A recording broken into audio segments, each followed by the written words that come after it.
I am a senior archaeologist with Grubb and Associates, and today I'm going to talk a little bit about our findings through archaeological investigations at the Levi Solomon site, which is a 19th century tenant occupation in the village of West Freehold. So in 2015, Grubb and Associates identified two significant sites during Phase 1 and Phase 2 archaeological surveys along a portion of County Route 537 in West Freehold. The Levi Solomon site, which I'll be talking about today, and the West Freehold Lot 41 site.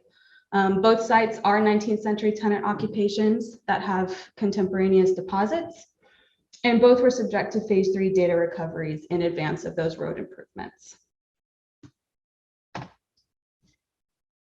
So the Levi Solomon site and the Lot 41 site were originally part of a large 18th century farm called the Walker Farm.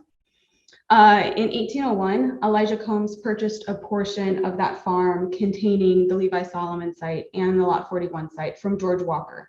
And you can see here that property purchase is outlined in green. In 1804, Elijah Combs then sold 20.3 acres on the southeast side of County Route 537 to John Thompson for $1,000. This is the portion of that property that contains the Levi Solomon site, and you can see it outlined in blue.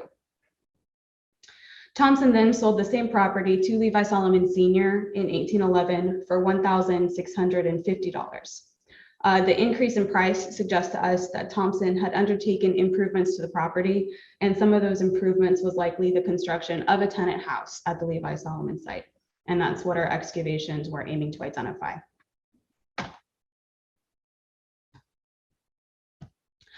A review of historical records, along with the archaeological data we recovered, suggests that the Levi Solomon site was occupied between the 1810s or early 1820s and the early to mid 1880s.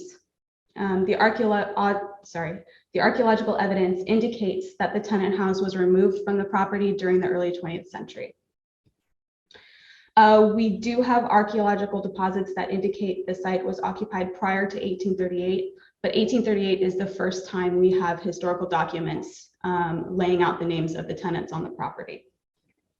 We don't know if these early 19th century occupants are landowners or if they are tenants. But starting in 1838, we do have historic documents that indicate that three families occupied the tenant house between 1838 and the mid 1880s. The first tenants are the William Strickland family, which include William, his wife Amy, and their 8 children. And they lived on the property between 1838 and around 1864 or 1865.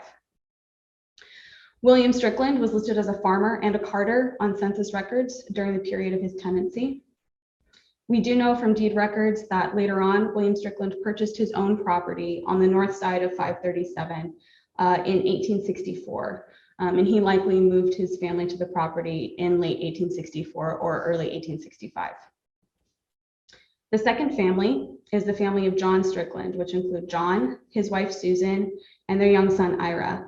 They took over the tenancy when the William Strickland family abandoned the property, or not abandoned the property, but moved to the property they'd purchased in 1865, and he lived on the property through the late 1870s. John was actually William and Amy Strickland's oldest son, so he had grown up on the property. He is listed in census records as a shoemaker, and he likely worked at one of the 2 shoe shops that were documented in West Freehold in the 1860s and 1870s. And you can see them on this map here. I don't know if, yeah. So there's a shoe shop here at the corner and then a shoe shop across the street. The third family is the family of John Stillwell, which included John, his wife Susan, and their young daughter Phoebe. And they likely moved onto the property in the late 1870s and then left the property prior to 1885. John is documented in state census records as a fish carter, and he is also documented as suffering from rheumatism. We don't have any tenants that are enumerated in records after 1885. This could simply be because they weren't documented, but it could also be that the house stood empty until it was removed from the site in the early 20th century. And the archaeological data we recovered does suggest that this is the case. So moving on to the cool stuff, the archaeology. Our phase 3 data recovery took place in July of 2020. Our excavations, due to the limited nature of our project area, were concentrated in the front side yard of the property. And we do know the site expanded farther south, but we could not investigate it due to the limitations of our contract. Overall, our phase 1, 2, and 3 archaeological investigations identified a 19th century side yard midden and 9 cultural features, all of which yielded a total of 8,593 artifacts. So here you can see the layout of excavations and maybe see what we found at the site. I know it's a little convoluted. So we identified the northwest corner and the northeast corner of the foundation, and we also identified an interior cellar deposit. We identified what was likely a wood front porch that ran along the north wall of the Tenant property. In the side yard, we identified a refuse pit that had material dating to prior to the late 1830s, and actually Nicole excavated that. And then we also found a wood-lined pit here and here. I don't know if you guys can see the mouse moving. This wood-lined pit would have been likely underneath an outbuilding that's no longer extant at the site. And it appears to have been abandoned in the mid-1840s. So feature 1, that's our Tenant house foundation and the stone-lined cellar.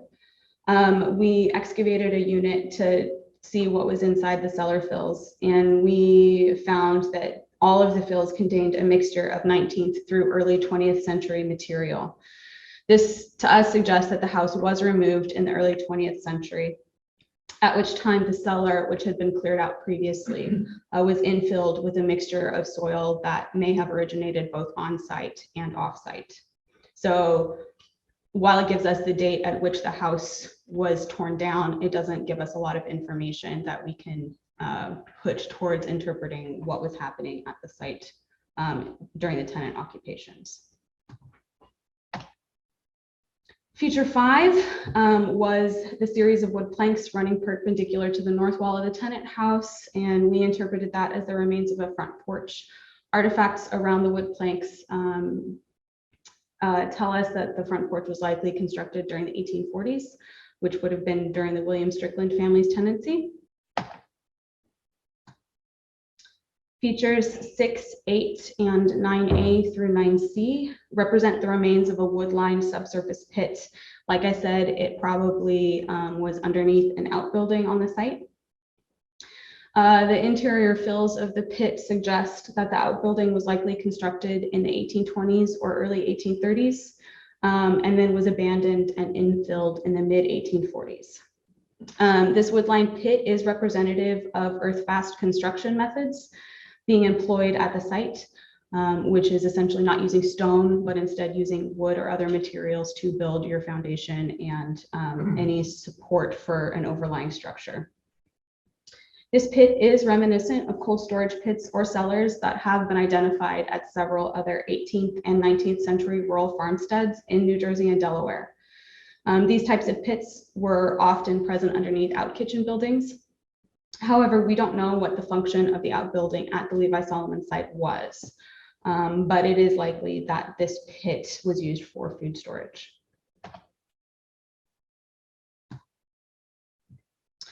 And then feature 7 is our refuse pits.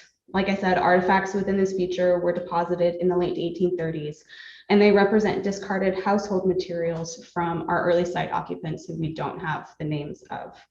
And it was likely household clear out during the tenancy transition from these early site occupants to the William Strickland family. The top of the feature was covered with a layer of brick rubble and building stones, suggesting that construction occurred on the property during the late 1830s. Again, it may have been maybe improvements to the Tenant house or construction of another outbuilding at the time that the tenancy transitioned. So our archaeological deposits, we were able to separate into 4 time periods. We have our pre-late 1830s deposit, which is associated with our unknown occupants prior to 1838. We have an 1820s through mid 1840s deposit, and that's associated with both the early site occupants and the first 7-ish years of the William Strickland family's tenancy. We have an intermixed pre-1870s deposit, and that is our side yard sheet mitten. So our early occupants, the William Strickland family and the John Strickland family, discarded materials into the yard, and those materials, as the yard was used, walked over, plowed, etc., got all mixed in with each other. And then we have what we called a post-1880s deposit. That is our deposit that was inside the cellar that has intermixed 19th and 20th century material that was deposited when the tenant house was removed. Like I said, since we don't know exactly where all of these soils and materials came from, we can't use them to provide any information about the tenant occupation of the property. So I'm not going to discuss them further other than saying that we found them.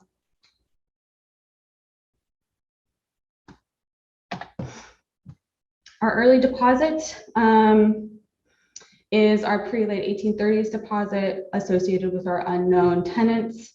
And it is primarily comprised of domestic materials, specifically mostly household ceramics, representing a mixture of utilitarian wares, tableswares, and teawares. We found 1 charger vessel, and a charger vessel is like a large flat redware dish that would have been used for baking over an open fire or hearth. And the presence of only 1 to us indicates that tenants at this time, or occupants of the site at this time, used open fire cooking in a very limited amount and had to rely on other methods of cooking for their food preparations. Similarly, we found a low number of charger fragments at the Lot 41 site across the street in contemporary deposits. This may indicate that tenant homes, tenant dwellings in West Freehold during the early 19th century may not have had access to or relied heavily on open fire or open hearth cooking. This is different from what we see at rural early 19th century farmsteads in Monmouth County. There's a site in Manalapan where they recovered 23 chargers, and that indicates a heavy reliance on open fire cooking. So we do see differences between what we're seeing in these 2 sites at West Freehold and in the wider rural farmstead settings. We recovered very few tobacco pipe fragments, which suggests that site occupants may have only smoked tobacco to a limited extent, but they could have also discarded tobacco pipe fragments elsewhere on the site that we didn't have access to as part of our project. It could also indicate that while they didn't smoke tobacco overly much, they may have preferred other forms of tobacco, such as snuff or chewing tobacco. Additionally, we found very little glass, which suggests that they could have discarded glass elsewhere on the site, but it could also indicate that occupants may have abstained from liquor consumption, or that they preferred or had greater access to cask or barrel stored liquors that would have been purchased at local establishments.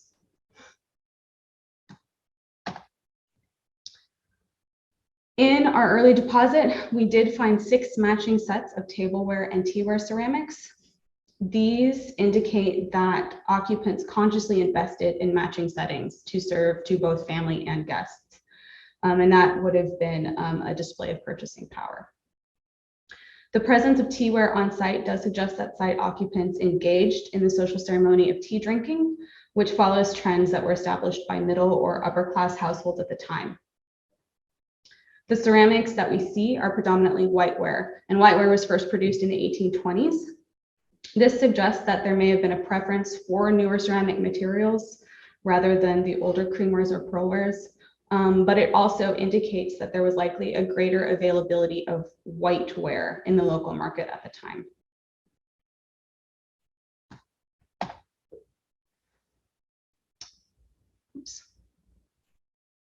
Yes, okay. So moving on to our 1820s to mid 1840s deposit. We see a very similar ceramic assemblage, but it does include some materials that were manufactured in the mid to late 1840s, or in the early to mid 1840s rather. And these can be attributed to the William Strickland family. It indicates that the Strickland family may have purchased a limited number of new ceramic wares, such as ironstone or decorative types of whiteware that were specific to the early to mid 1840s. That were available in the local market. But it also suggests that they purchased them as individual pieces and not as sets. This indicates that the Stricklands may have been choosing to save money. And we know that they purchased their own land in the 1860s. So this money that they saved early on in their tenancy could have been put forward toward their future land purchase. Once again, we see very few pieces of vessel glass and tobacco pipe fragments, but interestingly, we did find fragments of a yellowware spittoon, which indicates that somebody who occupied the site after 1830 chewed tobacco.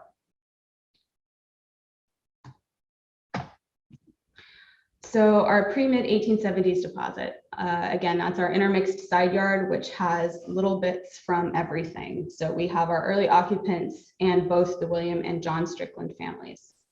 This deposit had the largest amount of artifacts that we recovered. Once again, a majority of these were domestic materials, ceramics and glass. We did find more glass in this assemblage, and the glass dates from the mid to late 19th centuries. This likely indicates that there was an increase in the market availability of glass vessels for daily items such as medicine and beverages at this time. And it also potentially indicates that the John Strickland family started discarding glass in this area of the site closer to the house, compared to early site occupants, which may have discarded glass elsewhere on the site. And to us, this indicates that there was a change in how tenant occupants were utilizing their side yard and what activities were occurring where. Glass disposal close to the house could indicate that that part of the side yard was not being used by livestock, pets, or children as a play area because glass can lead to injuries.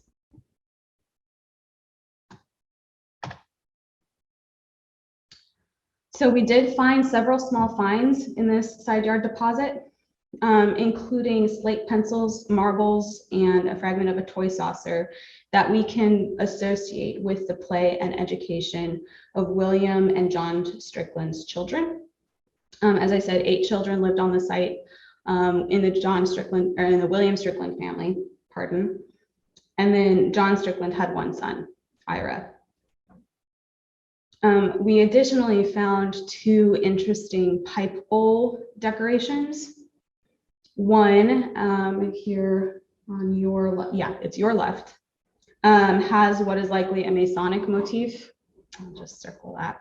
It's hard to see in the photo, but the presence of a pipe with a Masonic motif suggests that a site occupant was a member of the Order of Freemasons. We do know that there was a Masonic lodge established in Freehold in 1850, which would have been during the William Strickland family tenancy. So it is possible that the pipe belonged to either William or John Strickland.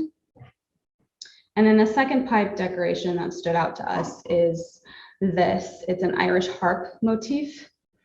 And we typically find these in archaeological deposits associated with working class deposits in the 1870s, and it is usually found with families who would sympathize with Irish labor movements occurring in Ireland at this time. The presence of a pipe like this in West Freehold emphasizes that there was a feeling of community solidarity within West Freehold, which was mixed working and middle class, where a large number of mid to late 19th century occupants were Irish immigrants or were of Irish descent.